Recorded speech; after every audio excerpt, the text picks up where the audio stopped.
The northern reaches of the Ural Mountains extend in long, quiet lines across the western edge of Siberia. In winter, the terrain becomes uniform. Snow settles without interruption, covering rock, forest, and slope in a continuous layer that erases distinction. Movement slows. Sound carries differently.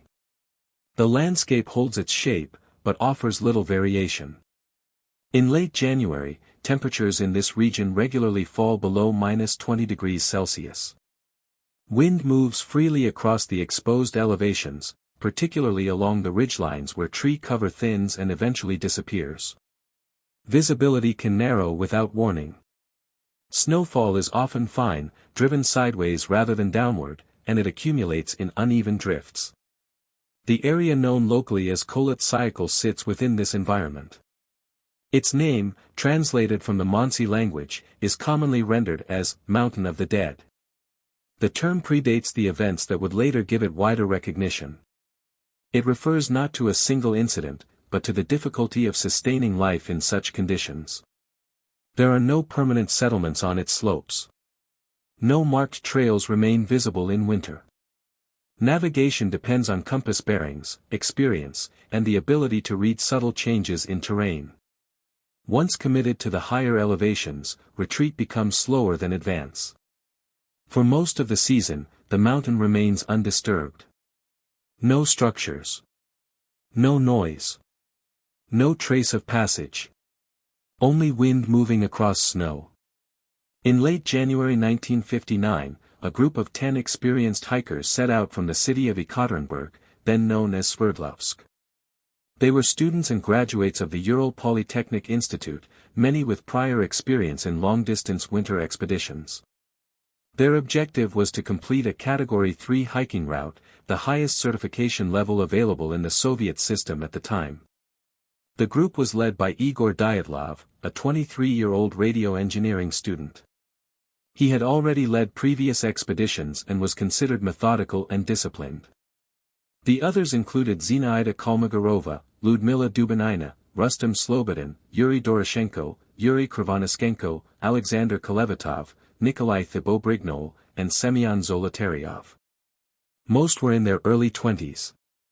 Zolotaryov, at 38, was older and had prior military experience. A 10th member, Yuri Yudin, began the journey with them but turned back early due to worsening health.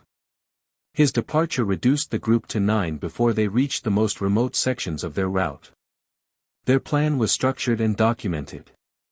They would travel by train and truck to the northern settlement of Ivdel, then continue toward a smaller logging outpost called Vizhay. From there, they would begin a multi-day ski trek through uninhabited terrain, moving toward the Otorten mountain region. Each member carried equipment suited for extreme cold, layered clothing, skis, food supplies, and tools for constructing temporary shelter. Their experience allowed them to travel efficiently over snow, maintaining a steady pace while conserving energy. The expedition was not unusual within the context of Soviet outdoor sport culture, where such journeys were encouraged as demonstrations of endurance and self-reliance. Diaries and photographs recovered later show a group that was organized and purposeful. They recorded distances, weather conditions, and daily progress. Images from the early days of the trek show them moving through forested areas, adjusting equipment, and preparing campsites. Their posture and arrangement suggest routine rather than difficulty. As they advanced northward, the environment began to change. Dense forest gradually thinned, replaced by open slopes and increasing wind exposure. The protection offered by trees diminished. Camps required more deliberate placement. Snow depth varied, and movement became less predictable. Despite these changes, there is no indication in their records of concern or hesitation. The group continued according to plan, adjusting only for terrain and weather in the way they had been trained to do. Their final confirmed campsite was established on the eastern slope of Kholat Syakhl. After that point, no further entries were made. By the end of January 1959, the group had moved beyond the last areas of dense forest and into increasingly exposed terrain. The transition was gradual but noticeable. Trees became smaller, then sparse, and eventually disappeared entirely along the upper slopes. Wind patterns shifted with the elevation. Snow no longer settled evenly. It gathered in ridges and hollows, shaped by constant movement of air across the surface. The route required careful navigation. Without natural markers, direction depended on compass readings and the interpretation of subtle features in the landscape. The group adjusted their path as needed, maintaining a general course toward the Otorten region. Weather conditions during this period were not stable. Records from nearby stations indicate fluctuating wind speeds and temperatures well below freezing. Visibility could change within minutes. In open areas, the horizon often blended into the ground, making distance difficult to judge. Movement required steady attention, but nothing in their notes suggests that the conditions exceeded what they had prepared for. On February 1st, the group began ascending the eastern slope of Kholat Syakhl. At some point during the day, they appear to have deviated slightly west of their intended route. This deviation has been interpreted as either a navigational error or a deliberate adjustment to avoid difficult terrain. The exact reason is not documented. As daylight began to fade, they made the decision to establish camp on the slope itself, rather than descending back into the forested area below. The location was exposed, with no natural barrier against wind. However, descending would have required additional time and energy, and it is possible they intended to resume their route efficiently the following morning. To prepare the campsite, the group cut into the snowpack and created a leveled platform. Their tent was set up along this incline, partially embedded into the slope for stability. Skis and poles were used as structural supports. Equipment was arranged inside in an orderly manner, consistent with their previous camps. Photographs taken earlier that day show the group working in fading light, positioning the tent and managing gear. There is no visible urgency in their actions. The process appears methodical, routine. This would be the last known activity recorded by the group. At some point during the night, something changed. The tent, which had been assembled from the outside in a controlled manner, would later be found cut open from within. Sometime during the night of February 1st to February 2nd, 1959, the sequence of events inside the tent changed in a way that has never been fully established. The reconstruction begins with what was later observed. When search teams reached the campsite weeks afterward, the tent was found partially collapsed on the slope of Kholat Syakhl. Snow had covered sections of it, but its overall position remained visible. The structure had not been destroyed by external force. Its supports, skis and poles, were still in place, though displaced. The most notable detail was the fabric itself. Several long cuts had been made along one side of the tent. These cuts were determined to have been made from the inside. The group had exited through these openings. Boots, heavy outer clothing, and essential equipment were left behind inside. Some items were found neatly arranged, others disturbed only slightly. There was no indication of a prolonged struggle within the tent. The interior suggested interruption rather than disorder. From the tent, a line of footprints led downslope toward the forest, approximately 1.5 kilometers away. The prints were preserved in the hardened snow. They were made by individuals either barefoot, in socks, or wearing a single layer of footwear. The spacing of the tracks indicated walking rather than running. The line of movement was consistent. It did not scatter or break apart immediately. This suggests that, at least in the initial moments after leaving the tent, the group remained together or in close sequence. Environmental conditions that night were severe. Temperatures were estimated to be below -20 degrees Celsius. Wind exposure on the slope would have increased the effect of the cold significantly. Without proper clothing, the time before the onset of hypothermia would have been limited. No confirmed external trigger has been established. Various explanations have been proposed over time, including snow movement, structural instability of the campsite, or perceived environmental threat. However, no single theory has been definitively supported by the available evidence. The official investigation at the time concluded that the group had been compelled to leave the tent due to an unknown compelling force, without specifying its nature. what can be stated with certainty is limited to physical evidence. The tent was cut from inside. The group exited without adequate protection from the cold. They moved in a single general direction, away from the tent and toward the forest. The distance between the tent and the tree line suggests a deliberate choice to reach shelter. The forest, though sparse at its edge, would have offered some reduction in wind exposure compared to the open slope. In such conditions, even minimal cover could extend survival time. By the time they reached the trees, their physical state would already have been affected by cold exposure. There are no records of sound, light, or disturbance observed by others in the area that night. No other parties were known to be nearby. The event occurred in isolation, without witnesses. From this point forward, the reconstruction depends on what was later found beneath the trees and in the snow between the forest and the slope. The group had left the tent together. But they did not remain together for long. At the edge of the forest, the terrain changed slightly. The slope leveled, and scattered trees interrupted the wind. Snow accumulation was less uniform here, broken by trunks and low branches. It was in this area that the first signs of organized activity appeared. Beneath a large cedar tree, evidence indicated that two members of the group, later identified as Yuri Doroshenko and Yuri Krivonischenko, had attempted to build a fire. Remains of burned branches were found at the base of the tree. The fire had been small, limited by the availability of dry material and the condition of those gathering it. Branches up to several meters high were broken from the cedar. The pattern suggested repeated climbing or attempts to reach higher, drier wood. Skin and fabric traces were later documented on some of these branches, indicating direct contact in freezing conditions. Both individuals were found near the fire site. They were without adequate clothing. Medical examination later determined that they had died from hypothermia. There were no signs of fatal external injuries. A short distance from the cedar, three other members, Igor Dyatlov, Zinaida Kolmogorova, and Rustam Slobodin, were discovered along a line that led back toward the tent. Their positions suggested movement in that direction.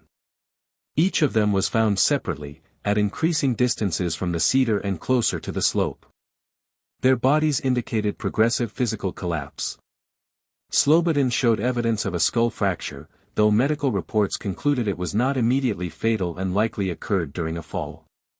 The others had no injuries sufficient to cause death independently. All three were determined to have died from hypothermia. Their arrangement implied an attempt to return to the tent after reaching the forest. The spacing between them suggested that they did not move as a coordinated group during this effort. Instead, they appear to have separated gradually, each continuing until no longer able to proceed. Clothing distribution among the deceased provided additional detail. Some individuals had removed or adjusted garments, a behavior consistent with late-stage hypothermia. Others wore items that belonged to different members of the group, indicating attempts to redistribute insulation as conditions worsened. Further into the forest, beyond the cedar, search teams later identified signs of more deliberate construction. Branches and snow had been arranged to form a shallow depression, possibly intended as a shelter. This area was located in a small ravine, where snow depth was greater and wind exposure slightly reduced. For remaining members, Ludmila Dubinina, Alexander Kolevatov, Nikolai Thibault-Brignol, and Semyon Zolotaryov, were eventually found in this location months later, buried under accumulated snow. Their positioning suggested that they had remained together longer than the others. The efforts at the cedar tree and the ravine indicate that the group attempted to respond to their situation using available resources. Fire, shelter, and movement toward known equipment were all consistent with established survival practices. However, these actions were carried out under conditions that limited their effectiveness. Low temperature, wind exposure, and inadequate clothing reduced the time available for any strategy to succeed. Each decision appears practical in isolation. Taken together, they were not enough. After the initial descent from the tent and the attempts made at the forest's edge, the group no longer functioned as a single unit. The separation appears to have developed in stages. At the cedar tree, the fire provided only limited protection. Its size and duration were insufficient against sustained exposure. Those who remained there, Yuri Doroshenko and Yuri Krivonischenko, were the least insulated. Their condition likely deteriorated first. The fire, once it diminished, removed the only immediate source of heat. The three individuals who moved away from the cedar, Igor Dyatlov, Zinaida Kolmogorova, and Rustam Slobodin, appear to have made a deliberate attempt to return to the tent. Their direction was consistent with its location on the slope above. Progress was limited. Snow conditions between the forest and the campsite were uneven, with exposed areas subject to wind compaction and drifting. Without proper footwear and in weakened physical states, movement across this terrain would have required significant effort. The distance, approximately 1.5 kilometers, remained unchanged. Under normal conditions, it was manageable. In their state, it became a barrier. The spacing of their bodies indicates that each individual continued alone after a certain point. There is no evidence of regrouping along the route. Each was found in a position suggesting forward movement until physical failure. Within the ravine area, the remaining four, Lyudmila Dubinina, Alexander Kolevatov, Nikolai Thibault-Brignol, and Semyon Zolotaryov, focused on shelter rather than movement. The depression they constructed used branches and snow to create partial insulation from wind. Clothing found on them included items taken from those who had already died, indicating an awareness of the need to preserve heat. Despite these measures, their condition also declined. Injuries documented during later examination suggest that at least some among this group experienced significant trauma. The timing of these injuries relative to their final moments remains uncertain. Snow accumulation over time altered the immediate environment, complicating precise reconstruction. What remains consistent across all locations is the effect of exposure. Temperature, wind, and insufficient insulation reduced the margin for survival to a narrow interval. Actions that might have extended life under less severe conditions were shortened in duration and impact. The group's efforts continued until they no longer could be sustained. There is no indication of a single moment of collapse. Only a sequence of limits, reached one after another. The reconstruction of the final positions of the group is based entirely on the physical evidence recovered by search teams and forensic examination. Yuri Doroshenko and Yuri Krivonischenko were found near the cedar tree, in close proximity to the remnants of the small fire they had attempted to maintain. Both were without adequate clothing. Their bodies exhibited the classic signs of hypothermia, pale skin, stiffened limbs, and post-mortem changes consistent with freezing. No external trauma beyond minor abrasions was recorded. Their location suggests they succumbed while remaining stationary, relying on the limited warmth of the dying fire. Igor Dyatlov, Zinaida Kolmogorova, and Rustam Slobodin were discovered along the slope leading back toward the tent. Dyatlov and Kolmogorova were found close together, while Slobodin was slightly apart. Slobodin exhibited a skull fracture. Medical analysis determined it was not immediately fatal and likely occurred as a result of a fall on the uneven, frozen terrain. All three died of hypothermia. Their positions suggest attempts to move toward familiar shelter until physical limits prevented further progress. Further into a small ravine in the forest, the remaining four, Lyudmila Dubinina, Alexander Kolevatov, Nikolai Thibault-Brignol, and Semyon Zolotaryov, were found partially buried under snow. Examination showed evidence of more severe trauma, fractured ribs, missing eyes, and skull damage in some cases. These injuries were determined to have occurred while alive but were not considered the initial cause of death. Hypothermia remained the primary cause. The combination of deep snow, collapsed shelter, and physical trauma contributed to their inability to survive. Distances between each individual indicate that coordination ceased as physical strength waned. Movements were isolated, driven by instinct or the attempt to reach shelter and warmth. Clothing distribution showed that items were shared or taken from deceased companions, reflecting awareness of exposure but limited means to compensate for the cold. No evidence exists to suggest external human involvement. The sequence of deaths appears consistent with gradual collapse under environmental extremes. The site, collectively, demonstrates a sequence rather than a singular catastrophic event. Each individual reached a point where survival was no longer possible. The forest, the slope, and the ravine became a quiet record of endurance exceeded by conditions.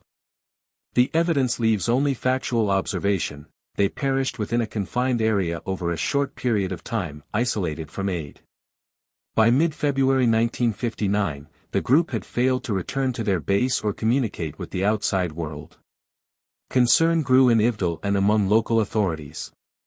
On February 20, a search operation was formally organized, combining local forestry personnel, volunteers, and experienced mountaineers. The first discovery was the abandoned tent on the eastern slope of Kholat Syakhl. Its condition, collapsed and cut from the inside, immediately drew attention. Nearby tracks in the snow were followed carefully, though much had been obscured by wind and ongoing snowfall. Investigators documented the patterns and distances, noting both footprints and the scattered items left behind. Within several days, the first bodies were located near the cedar tree at the forest edge. Medical examination confirmed hypothermia as the cause of death. Subsequent searches, continuing over several weeks, recovered the remaining members farther down the slope and within the ravine. Some had been buried partially by snow accumulation, while others had fallen in open areas. The investigation concluded that the group had moved from the tent into the forest, likely seeking shelter or warmth. Despite extensive search efforts, no definitive external cause for the initial tent evacuation could be established. Witnesses were absent, the area remained uninhabited. The physical evidence guided conclusions more than personal testimony. Recovered diaries, photographs, and equipment were collected, catalogued, and analyzed. Investigators noted the systematic preparation and organization of the group prior to their disappearance. Yet, despite this, the conditions of the terrain and the extreme cold proved fatal. The search concluded with all 9 members accounted for, though the precise sequence and motivations during their final hours remained uncertain. The site became a documented record of environmental extremes and human endurance under them. The Dyatlov Pass incident, as it came to be known, remains a subject of historical documentation and scientific inquiry. Investigators concluded that the deaths were caused by a combination of environmental exposure and physical trauma, though the precise sequence of events that compelled the hikers to leave their tent remains unresolved. Official reports emphasized the absence of external human involvement.